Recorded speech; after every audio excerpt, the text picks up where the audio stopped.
Hello, everyone.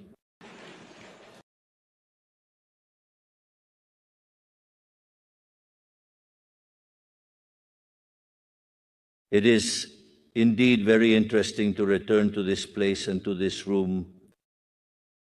Some of those who are here may not know it, probably the vast majority, but in this room, we have celebrated winning the first round.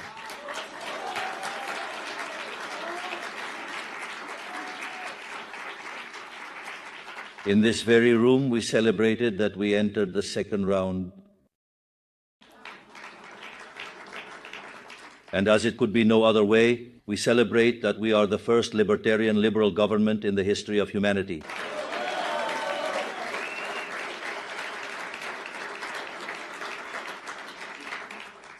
Additionally, it is interesting because we had to choose a place to be. In the end, it became my home, the Hotel the Liberator. In other words, it could only be Hotel the Liberator. And as if that weren't enough, the colors of the hotel. It is the violet, which is the color of the freedom to advance, the color of the political sign that will stand Argentina up and turn it into a power once again.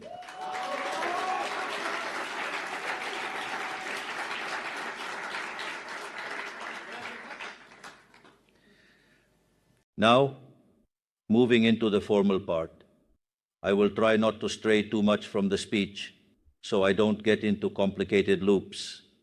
I will try to avoid that. But to begin, I want to greet and thank the authorities of Tech Forum for organizing an event of this importance. It is a source of pride for me as a staunch defender of free enterprise capitalism, which has produced the greatest technological expansion in our history, to address an audience that bets daily on discovering new and better solutions to our everyday problems, knowing that if they are successful in their endeavor, their efforts will be richly rewarded by the market. As strange as it may sound coming from my mouth, I would also like to thank the Marxists and their nefarious ideas. Because if it weren't for them, Schumpeter would never have developed his concept of creative destruction, which is what brings us all together here. For me, the topic of Schumpeter is a very interesting one. The concept of creative destruction is found in a book called Capitalism, Socialism, and Democracy. And he basically develops this idea of creative destruction. And this type of issue today in the world, I would almost say that although it is not questioned within the models and literature of economic growth, which has indeed been part of my specialization, it is very difficult to deal with the topic of regulators because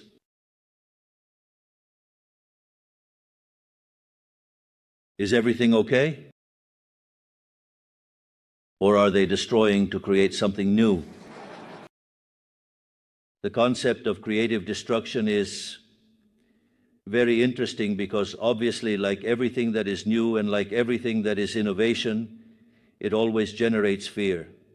So you, for example, one of the things you find is that many politicians are afraid of this. They fear the new and the unknown. One of the major discussions is what will happen to jobs. The first thing I would like to tell you is that if the Luddites were right, which is a reflection that is made, it relates to Lud, which was basically someone who lost their job because the loom appeared. So basically, they went and broke the machine. The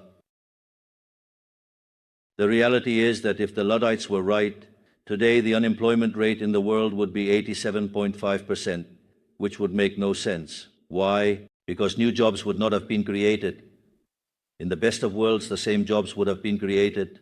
But the population has multiplied by 8 times, therefore we would be in quite an interesting problem, and that does not happen. So there is no need to fear technological progress. Jobs will be destroyed, but new ones will be created. Therefore, that is not a problem. As long as there is flexibility in the labor market, there will be no problems and everyone will have a job. The problem is that politicians like control and do not like flexibility. But then the problem is not technology, the problem is the politicians, as it should be. It is the politicians.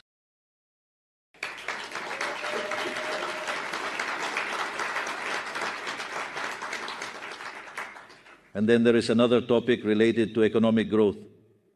This topic is deactivated in the dystopian case, and in reality, the answer to that is also found in Adam Smith, which relates to the fact that the division of labor is limited by the size of the market. Therefore, all those dystopian scenarios that believe machines will directly consume humans, the question is, for whom are these developments being made?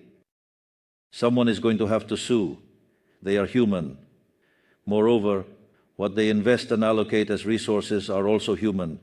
Therefore, that dystopian scenario doesn't make sense either. Therefore, having set aside the fears, there is another question, and that is that the technological progress generates increasing returns, and therein lies a problem. Economic theory is not adequately developed to account for these events. Consequently, when they see increasing returns, they associate it with monopolies and want to regulate. Politicians always want to regulate. I don't know if it's more because they want to appropriate the rents than because they are concerned about efficiency, let's say, from a Pareto perspective, which is also a sinister concept. Indeed, yes, also sinister. I say sinister, left, I say the same. Let's say, that is to say, those who called the left sinister were not mistaken. And yes, I am my law, I could not change.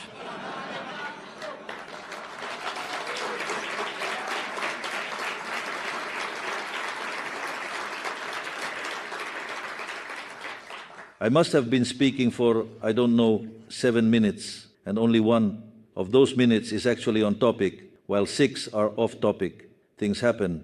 This is the issue of increasing returns. And this is interesting because increasing returns in neoclassical theory are associated with monopolies, and therefore politicians regulate monopolies. The problem is that when they try to assimilate it to a competitive company, they kill increasing returns, and consequently they kill economic growth. If you look closely, what is the most regulated area of the world? It is Europe. And which one has the most miserable growth rate in the world? Europe. That is to say, for this reason, let's say Argentina is a great opportunity, because beyond of all the structural reforms we were making, there is nothing we hate more than regulations. In fact, we have a ministry dedicated to deregulation.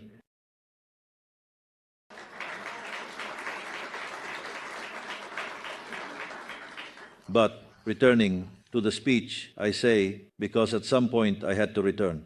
To put it in context, it is estimated that the human species has been around for about 300,000 years, of which we were hunter-gatherers for 290,000.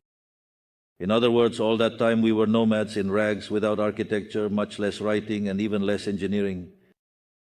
However, at some point around 10,000 years ago, we began to cultivate the land and congregated in cities, which led to an exponential surge in development that allowed us to colonize the entire planet. We navigated all waters, built unimaginable monuments for our ancestors, conquered mountain after mountain. Thanks to the exponential nature of this process, we have achieved that in the last 200 years, the average citizen has a standard of living comparable to that of a Roman emperor. This is what I was describing as increasing returns. When you look at the evolution of per capita GDP in the Christian era, say for example between the year 0 and the year 2000, you will see something called the hockey stick, and that is found in all economic growth books.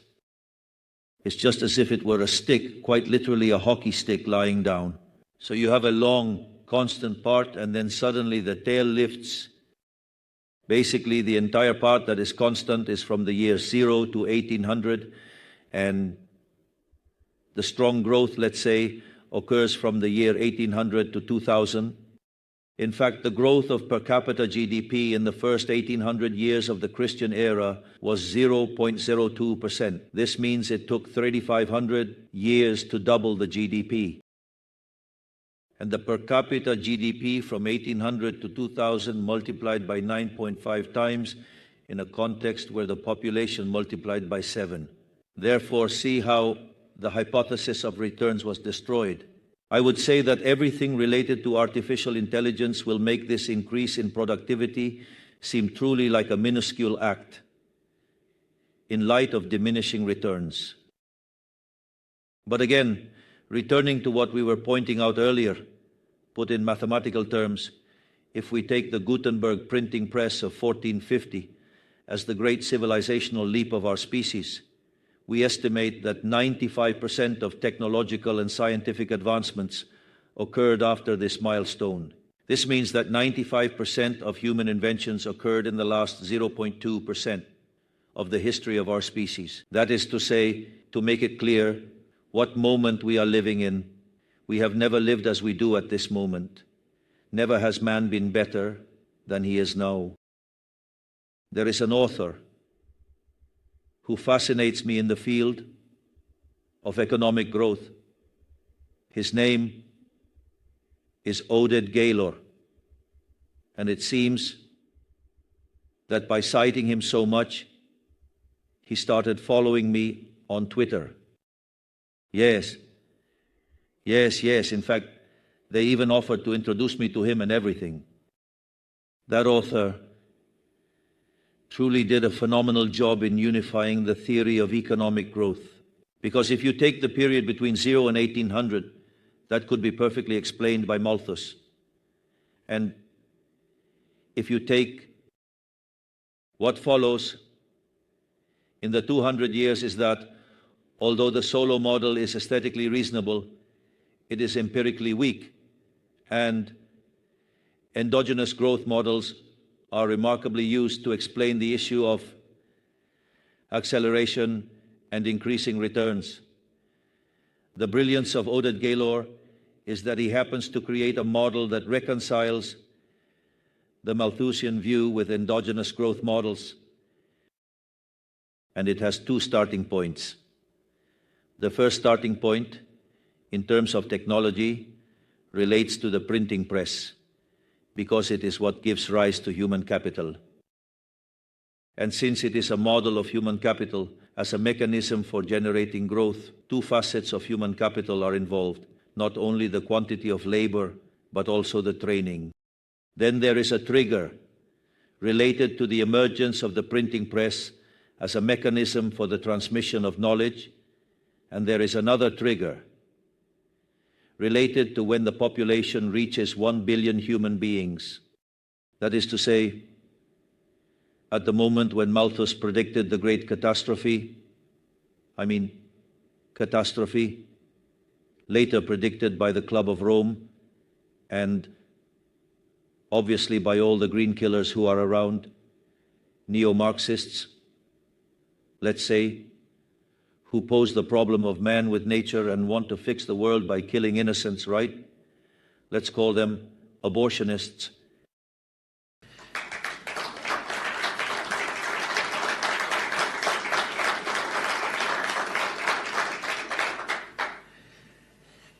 So there we have indeed a good, comprehensive and detailed explanation of what we are experiencing, providing a thorough understanding.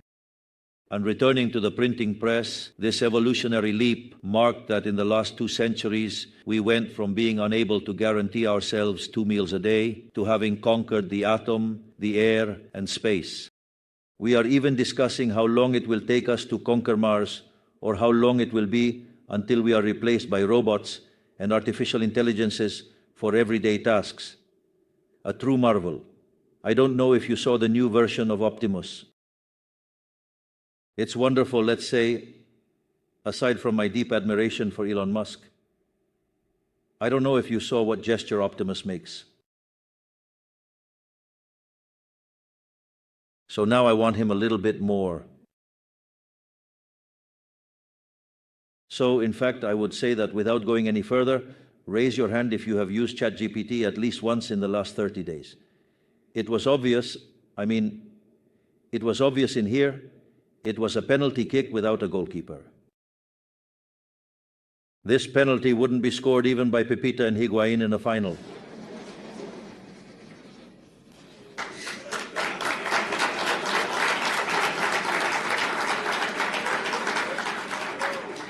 Therefore, technology is the greatest demonstration of the capabilities that humans possess, both individually and collectively. Each technological innovation is another step taken by humanity to solve a problem, allowing time for leisure to address the next one. That is to say, as you can see, I am a techno-optimist. It shows, yes. I mean, they know there is a group of techno-pessimists who see everything negatively, but well, let them go and find a place among the Marxists. To be like cavemen. Of course, Marxism is a self-fulfilling prophecy. Thank you. So, but look, I mean, because this is the logic of human beings, right? Because there was darkness, yes. We invented whale oil to light the streets in our homes. Whale oil ran out, we discovered coal and the chemistry that allowed us to convert that coal into kerosene. Kerosene was not enough, so we developed electric energy.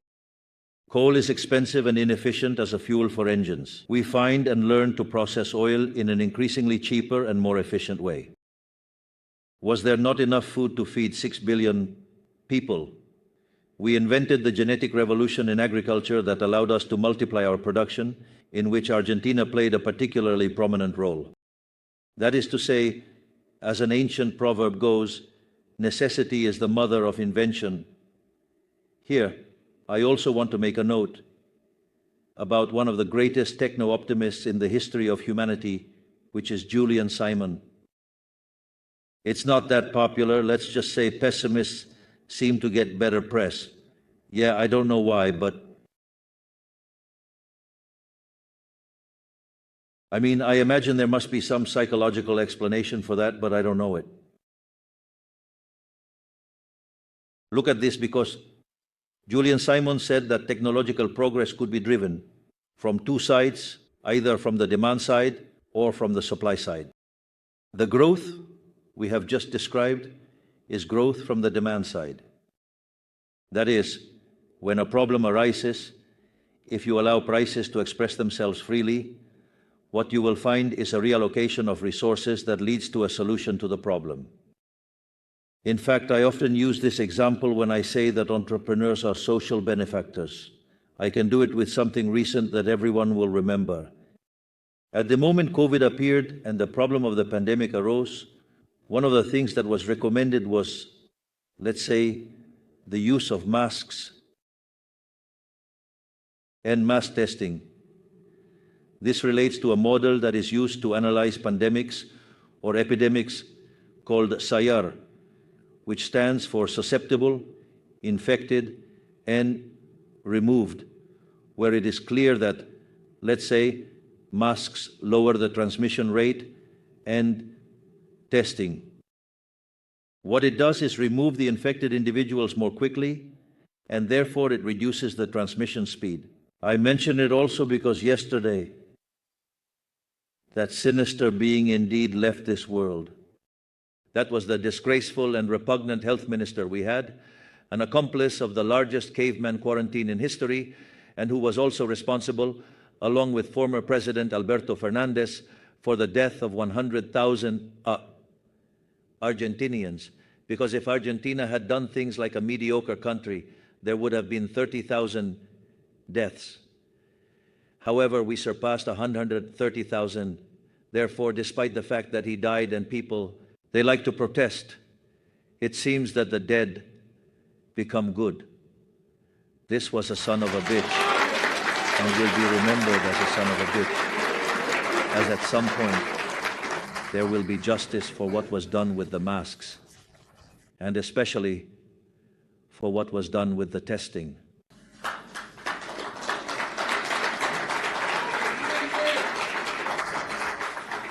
The reality is that economic theory had answers for this kind of situation, because if you experience a substantial and profound change in demand, and you stop sending certain goods and start sending others, that translates into a change in relative prices. and you take resources from the sector that needs to contract and send them to the other. And this is feasible because there is a price signal. The problem is that when politicians come in and want to control prices, the resources that need to drop do fall, but those that should be transferred to the other sector do not, resulting in a huge loss of welfare. And in this case, these mistakes made by the politicians cost the lives of many human beings.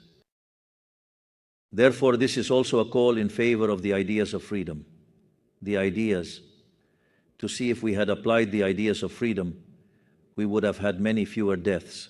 And not only that, but also in an anarcho-capitalist model, we would not have had yet about a worthless president who used the quarantine and extended it for political reasons to improve his image and achieve a better electoral outcome. So, when anarcho-capitalists want to bounce back the state, they are right. Therefore, one of the ways that technological progress is generated is precisely due to this situation where the movement of demand generates quasi-rent and the individual's intention to solve problems. What this generates is the emergence of technological progress, resolving the issue. But for that, you need to have freedom. In general, the other way is associated with technological progress driven by the supply side. That is to say, very much against all those who want to murder children in the womb of their mother. Because, basically, the question is, if I want to find a Mozart, what is the probability of finding Mozart in a population of 100 people versus in a population of 1 million people?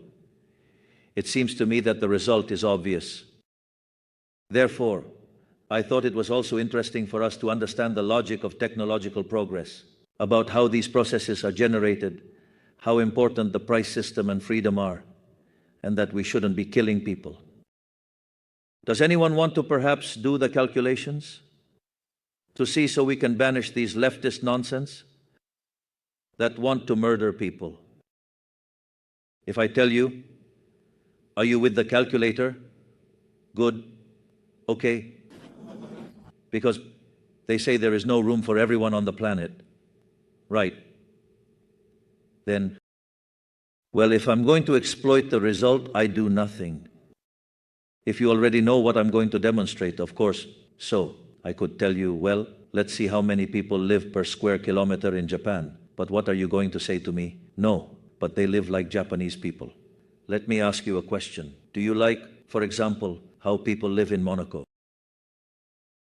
Well, okay. Can someone find out how many people live per square kilometer in Monaco? If I'm not mistaken, it's 39,200. But no, check it. Check it.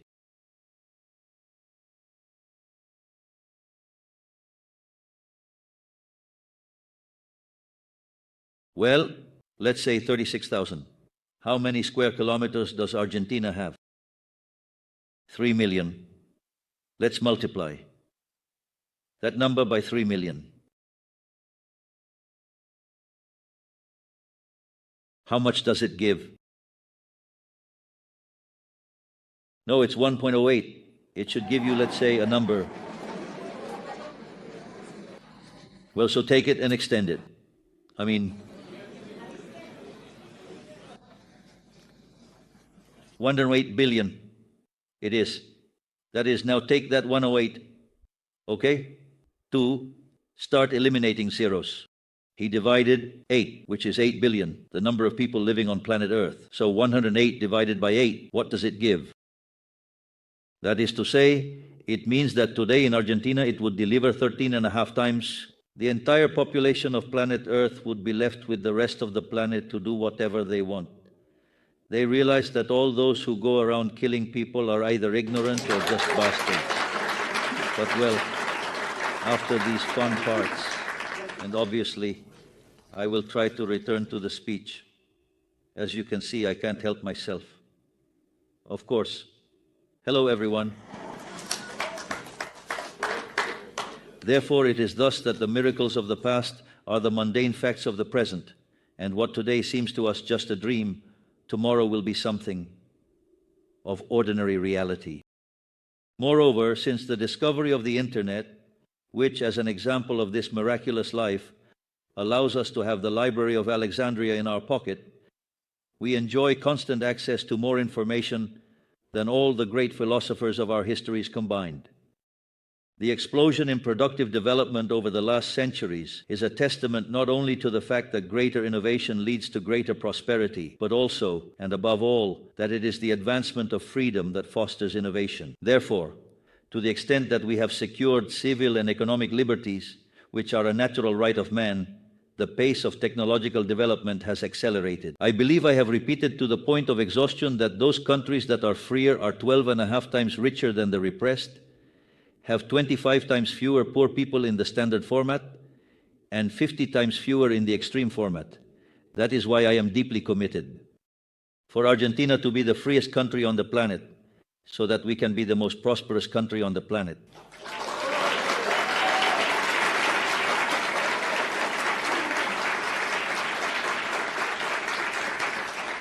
Moreover, it is thanks to trade that access to new technologies developed by others was possible. And due to competition, the processes of discovery became increasingly sophisticated and specialized, forming ever more complex companies in which all involved benefit from each discovery, somewhat like a combination of Smith-Hayek-Dixit. This would not be, let's say, this paragraph. Of course, the heroes of Argentina's golden age knew this and implemented it. It is no coincidence that Roca famously said that trade knows better than the government what is good for him.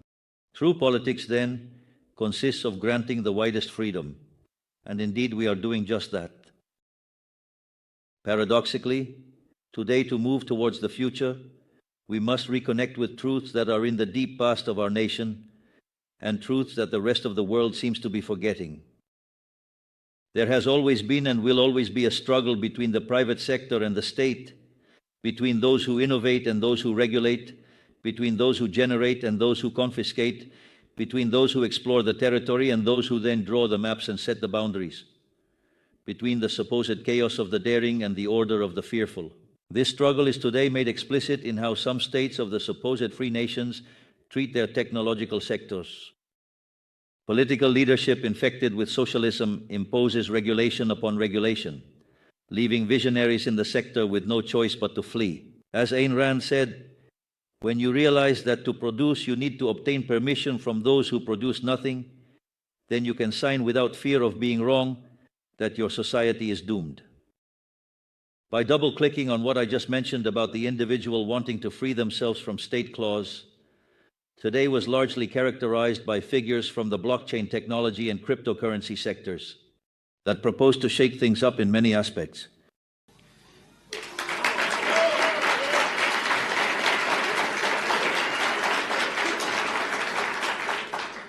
The first and most important of them is that they propose to separate political power from economic control, as Hayek rightly anticipated.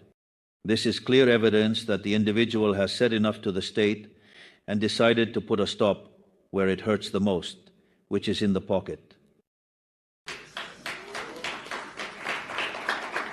Citizens of the world are tired of monetary policy and economic shamanism, of inflation, of a drone being able to triple the monetary base on a whim as if it were harmless, when it is not only harmful, but also pushes hundreds of thousands into poverty with the push of a button, with no other purpose than to gain political advantage?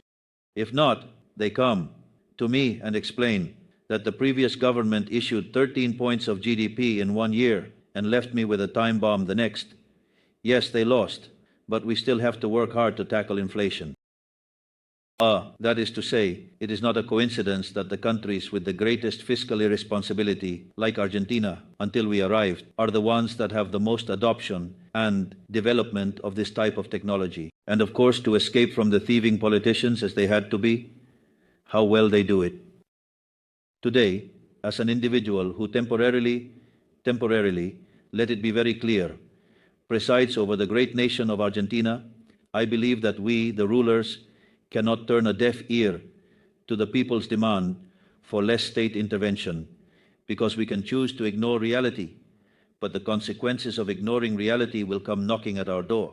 You can imagine that, let's say, getting rid of the state is music to my ears. So let's say the more they want of this, the better.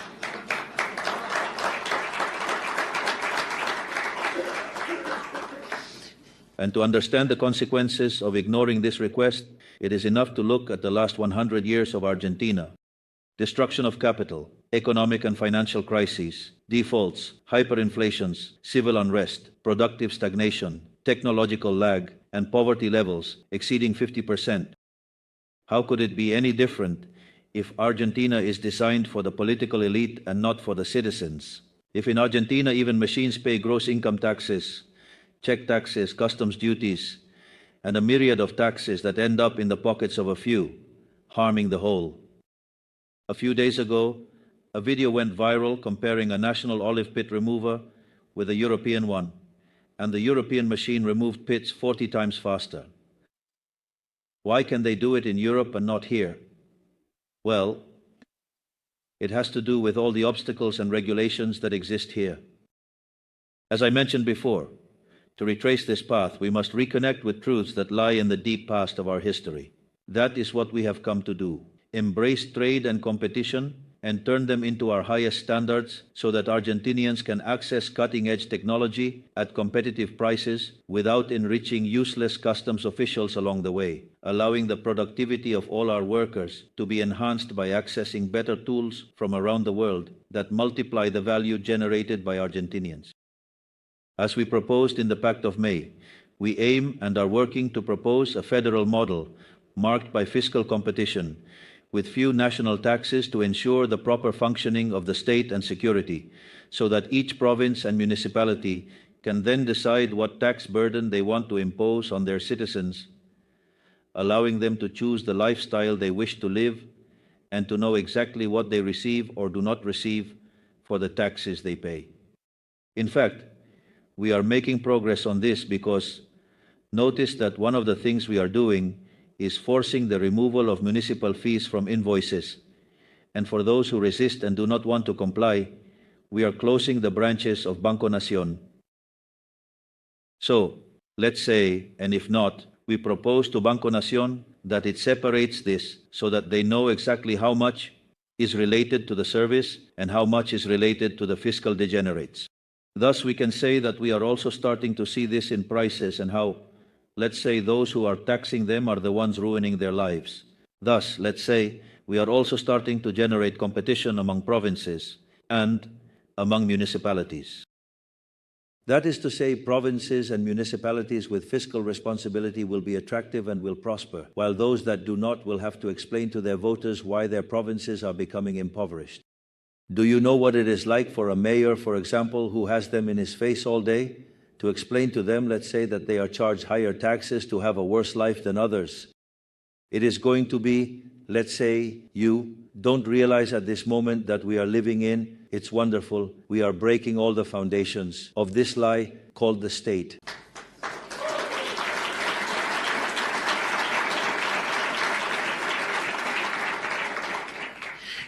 In other words, there is no other way. We want to become attractive again to capital and citizens from all over the world, as we were 100 years ago, when we were the greatest land of opportunities in the world, even if it seems hard to believe.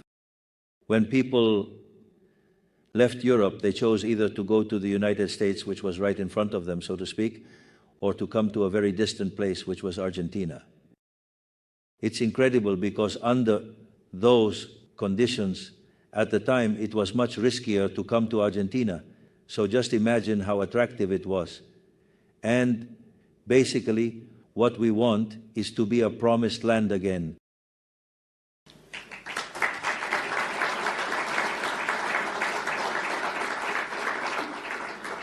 At the same time, it is interesting because while Argentina opens up to competition, many leading countries in the world are moving in the opposite direction.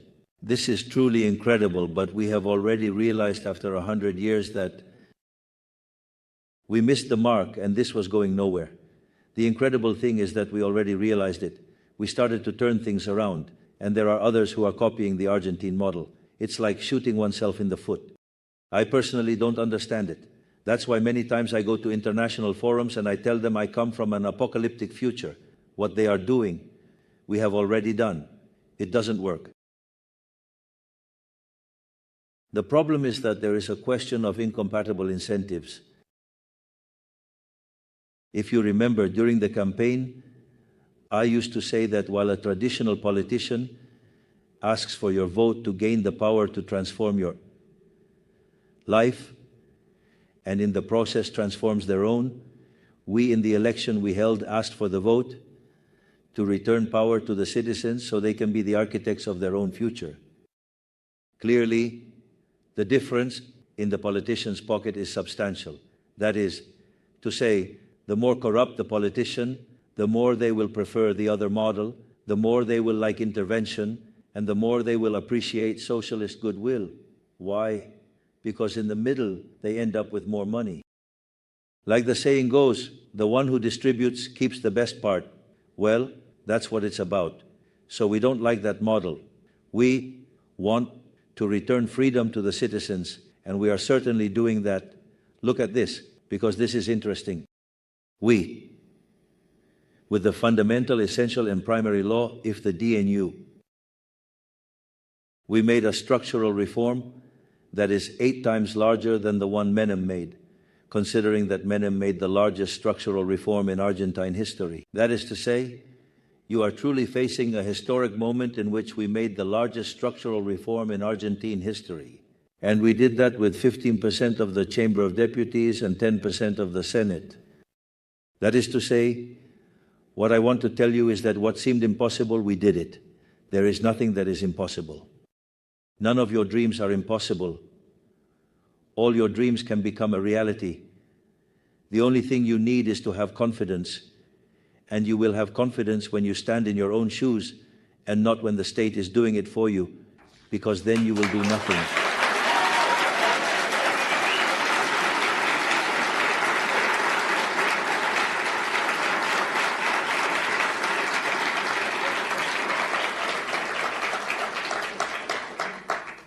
Moreover, those 2 reforms are actually 800, but in 2 packages, which implies a jump in economic freedom levels by 90 positions.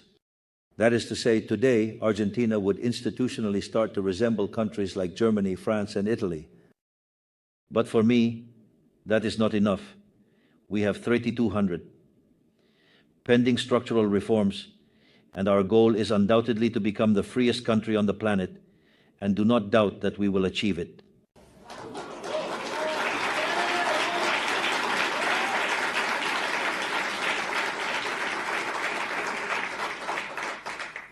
So, while some Western powers underestimate the role of freedom in technological development and, consequently, in prosperity itself, Argentina once again embraces the ideas of freedom after more than a century. And while developed countries become burdened with unjustified regulations and drive away technological investment, we remove regulations and invite Argentine and global capital to develop here. We want to be a refuge for those who bet on technological development, both here and across the globe, because we trust in the natural relationship between freedom, innovation, and economic progress. As a country, we have learned that the alternative to freedom, innovation, and progress is the misery we have become accustomed to living in. And besides, well, we resisted and wanted to move forward, let's say, from what we did. On November 19th of last year, when we turned our backs on the populists and decided to put a libertarian liberal in power for the first time in the history of humanity, let it be celebrated here.